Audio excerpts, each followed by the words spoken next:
This episode is brought to you by Liberty Hall Video in Lawrence, Kansas. Both Graham and I used to work there, and they are gracious enough to sponsor this podcast. You can rent all of the films we talk about there, and more. Graham, welcome back to episode 2. Episode 2, here we are. Pumpkin Spice Podcast. I'll edit it out if it's taken. Yeah.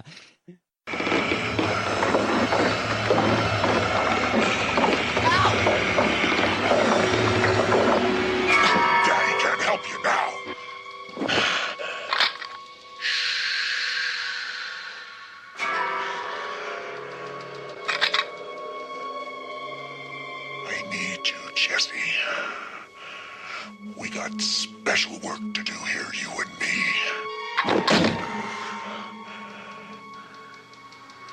You've got the body. I've got the brain.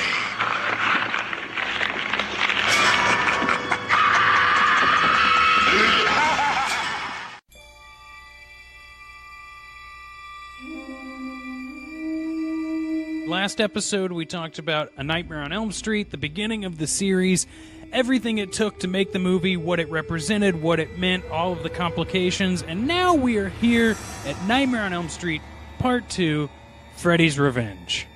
Yes, A Nightmare on Elm Street 2, Freddy's Revenge, is a really interesting film because it is unlike any other film in the Nightmare series. Yeah, it seems like they decided, we don't need to use any of the rules. We can just make our own film. But that probably has something to do with not realizing they had already established rules they would need to follow.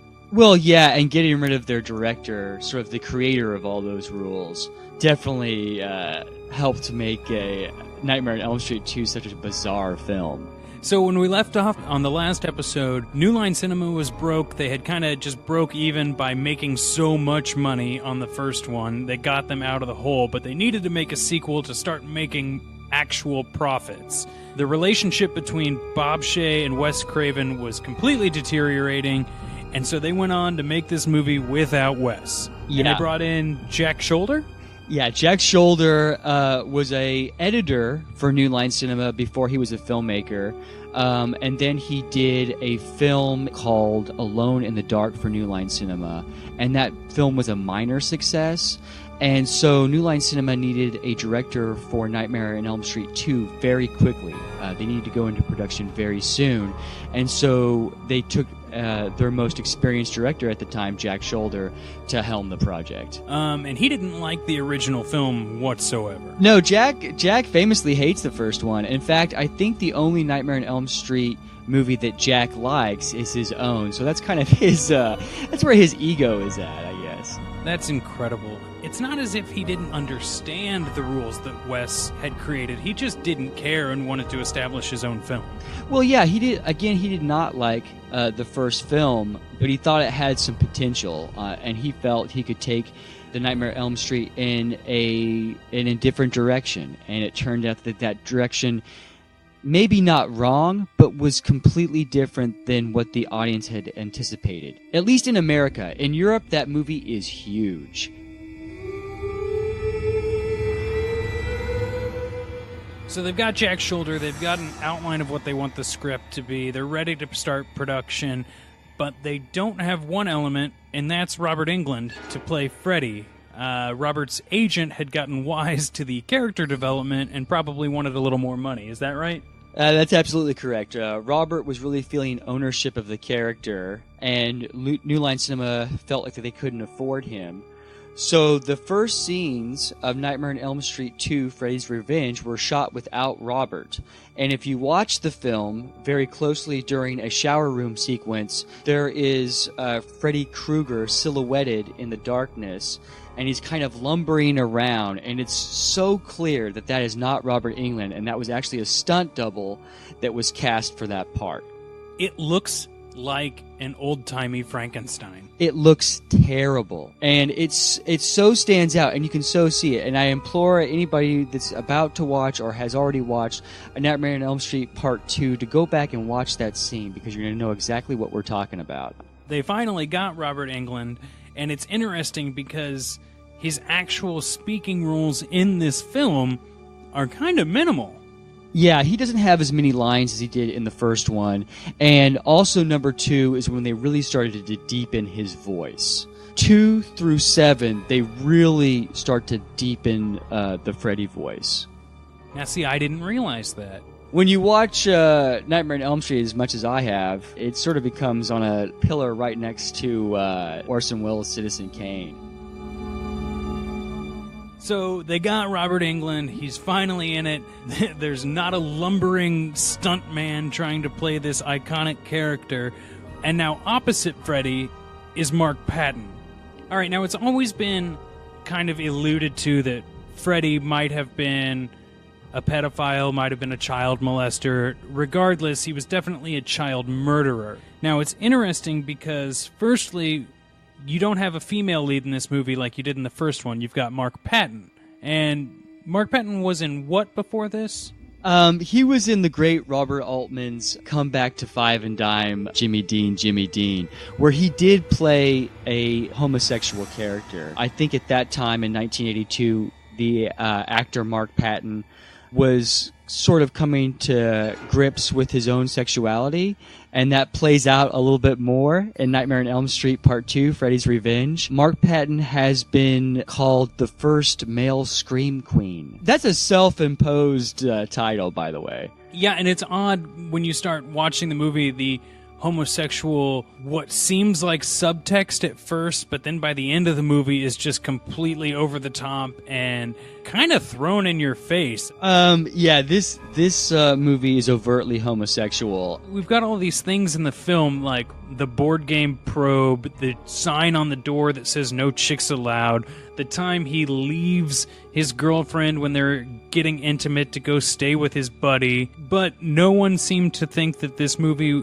had any sort of homosexual undertones while they were making it. Jack Shoulder and the crew swear that they never intentionally made this film to have homosexual themes. I think it did turn out that the set decorator just happened to be gay. Mark Patton, the main star of the film, just happened to be gay. The screenwriter would later say that it was subtext. I think that's total bullshit. He did deny it, and then in 2010 admitted that no, it was not subtext, and I wrote it in there because our largest demographic was heterosexual teen males, and I wanted to get under their skin.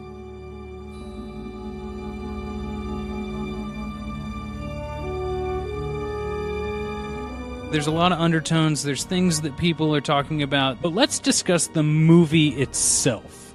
Graham, can you quickly just give me a synopsis of Freddy's Revenge? Well, sure. We talk about how this Freddy is so different from the rest of the series, and one of the main aspects is that Freddy is going to actually possess a kid and murder through this child as if it were Freddy's avatar. Which is completely insane when you take a look at the scope of Freddy. He attacks people in their dreams. He does not put himself in the body of anyone else. Well, it put himself at risk. Putting yourself in the body of a human being on Earth would allow Freddy to be killed so much easier, don't you think? Absolutely. The connection between Mark Patton's character and Freddy is that Mark Patton has moved into the house that Nancy lived in, Nancy Thompson from the first film. And so Mark and his family have moved into the house, and it's, of course, haunted, and Freddy starts to take over Mark Patton's character. Jesse is his name. So Freddy starts to take over Jesse's body. Yeah, and so by the end of it, we're left with no dream sequences that actually have Freddy attacking anyone. We've got Jesse sleepwalking, which is kind of tied to Freddy, and doing stuff where he wouldn't expect, but it's all revealed at the end when Freddy actually busts out of his body and starts attacking people in real life, which is completely unbelievable. Exactly, Rob. Robert Englund is not that tall, so when you put Freddy Krueger in a crowd of kids, and a lot of those teenagers are taller than Freddy Krueger, not that scary. Yeah, and then he's chasing them around a pool with, there's 30 kids there. If they really wanted to, they could overpower this short, disfigured man. Yeah, it really makes Freddy look vulnerable. The scene is really well filmed. There's some good shots, and there's actually a couple of good lines. I know Wes Craven for a fact hates the line where Freddy Krueger stands up and he spreads his arms and he tells all the kids, "You are all my children now." And that was improv from Robert Englund. Yeah, that was all Robert. That was not in the script, and I still think that's a pretty cool line. Kind of a guilty pleasure in the Nightmare series. But no, I love that line. And again, I think a lot of those scenes are really well shot, and they do have some elements that are sort of terrifying, but it doesn't match what was previously set up in the first film. One thing we haven't mentioned is that the love interest in this movie is played by a young Meryl Streep.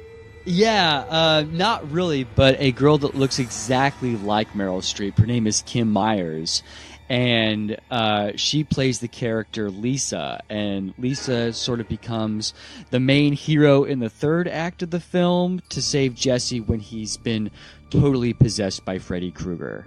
Well, she makes out with Freddy Krueger and tells Jesse that she loves him, correct? Yeah, and then, like, Jesse starts to break through Freddy just like Freddy broke through Jesse earlier in the film. Again, there's this whole sort of avatar that I'll kill through another person kind of aspect. But they do have a nice animatronic of Freddy melting, which is great. That is a great special effect.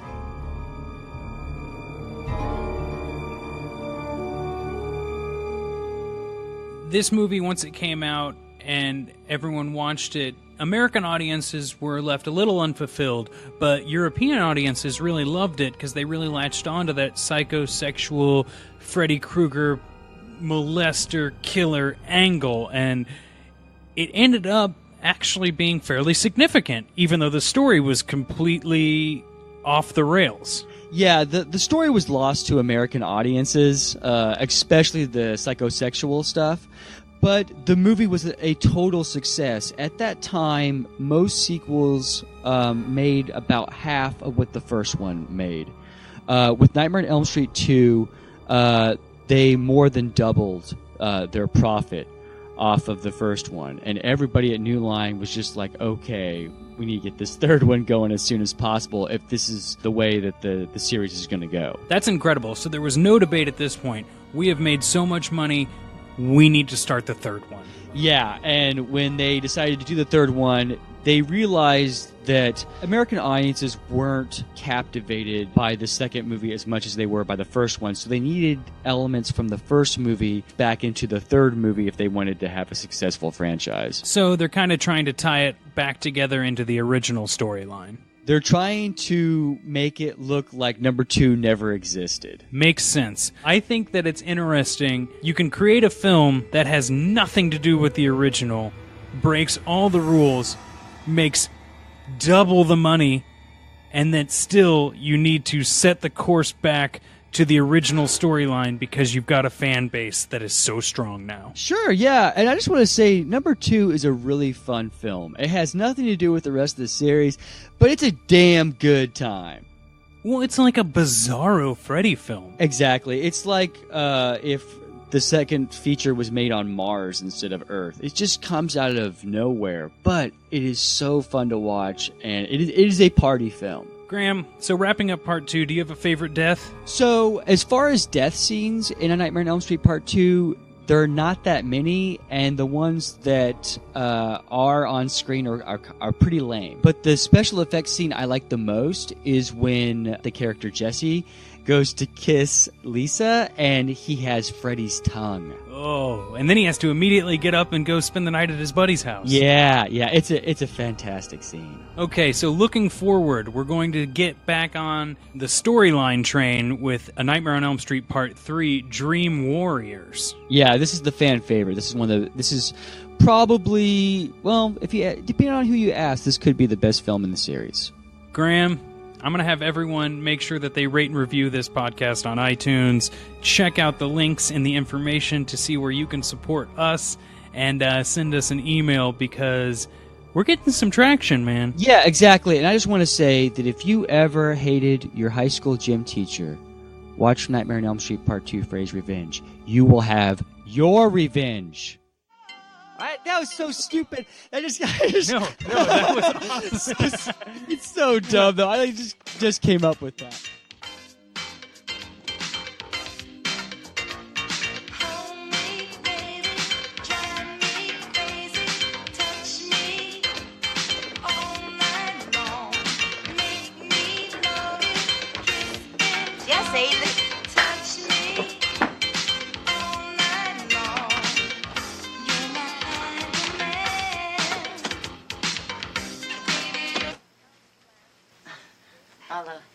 I'll leave the two of you alone. Excuse me. If you have any questions or would like us to join your network, please email us at pumpkinspicepodcast@gmail.com. If you want to be even more help, check out our Patreon page. We've got a slew of rewards, and we just want to keep these episodes coming.